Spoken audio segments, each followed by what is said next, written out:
regulasi atau aturan perundang-undangan tentang sumber daya alam, tentang pengelolaan hutan, tentang lingkungan hidup sudah jelas dan nyata. Undang-undang kita mengatur itu agar tercipta kesejahteraan, agar tercipta kesinambungan, agar tercipta peradaban yang bermartabat dan bisa betul-betul melindungi dan menjaga kelestarian alam itu sendiri.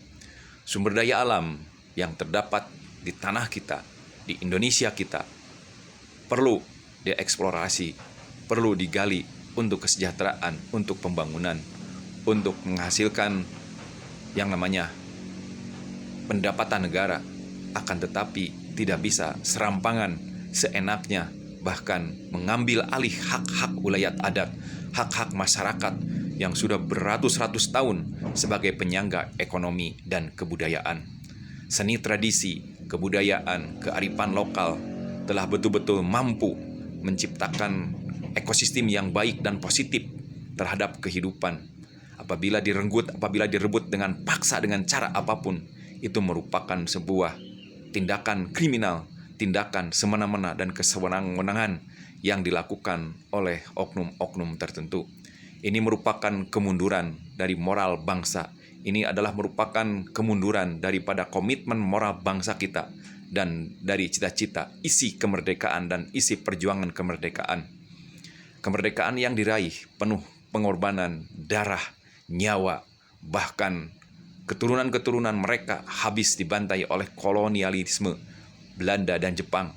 Akan tetapi di zaman merdeka ini, mereka ingin mempertahankan adatnya, kebiasaannya, atau yang disebut dengan kearifan lokal yang dilindungi undang-undang. Justru yang melanggar undang-undang, yang melakukan pelanggaran bukan masyarakat itu sendiri, tapi ada bagian-bagian daripada elit birokrasi, elit daripada elit politik, bahkan bersama mereka dengan korporasi, mengintimidasi, bahkan memberikan tekanan-tekanan kehidupan, bahkan mengeksekusi mereka tanpa belas kasihan. Pri kemanusiaan seakan-akan hilang, peradaban seakan hilang, sila kedua Pancasila seakan tidak diindahkan, kemanusiaan yang adil dan beradab hanya dibacakan, hanya dinarasikan saja, dipidatokan saja, tapi prakteknya penindasan, intimidasi terjadi di mana-mana. Indonesia bukan hanya milik pemerintah, Indonesia bukan hanya milik elit politik dan elit birokrasi, karena Indonesia berdiri atas kehendak rakyat, atas kehendak semua elemen komponen bangsa di Indonesia ini, bukan hanya segelintir orang.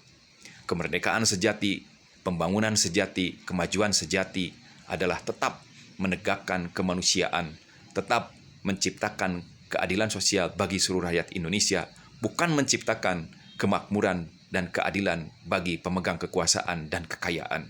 Sadarlah wahai saudaraku, ini merupakan komitmen moral kita, komitmen generasi-generasi yang harus dibangun agar kehidupan generasi yang akan datang lebih baik, lebih terarah, dan betul-betul menghargai dan menghormati penerapan konstitusi nasional dan elemen fundamental kita, yaitu dasar negara Pancasila.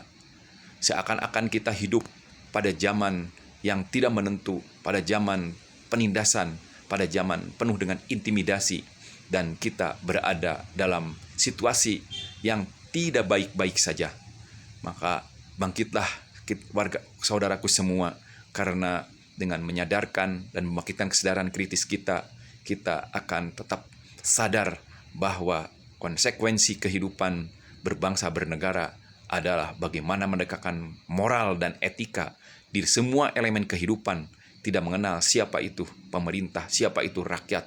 Karena pemerintah tanpa rakyat, apakah pemerintah, apakah elit birokrasi, elit politik akan memimpin hewan, apakah mereka akan memimpin kecoa? Dan sungguh ironis sekali ketika mereka berkuasa, mereka memiliki kekuasaan dan memimpin rakyat, rakyat banyak diintimidasi. Tindakan-tindakan represif yang sangat begitu masif menekan sebagian warga, saudara-saudara kita, menyakitkan dan menggores nurani kebangsaan kita.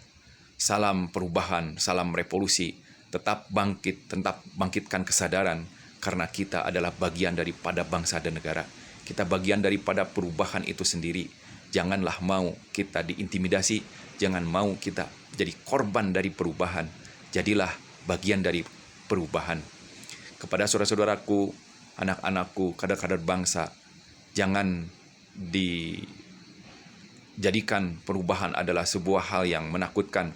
Akan tetapi mari kita berpikir bahwa jangan terbawa arus, jangan menentang arus, tapi jadilah hamba atau generasi-generasi yang mampu mengimbangi arus. Tetaplah mengejar cita-citamu, tetaplah bersikap sebagai pelajar-pelajar yang baik, pelajar-pelajar yang bermoral dan beretika. Karena dengan cara itu, kalian akan menunjukkan kelas kita sebagai bangsa. Kalian akan menunjukkan kualitas diri kalian pribadi, individu sendiri, agar menjadi pemimpin-pemimpin masa depan yang memiliki hati nurani dan menerapkan keadilan sosial. Itulah yang disebut dengan Indonesia Maju, Indonesia Emas yang sebenarnya.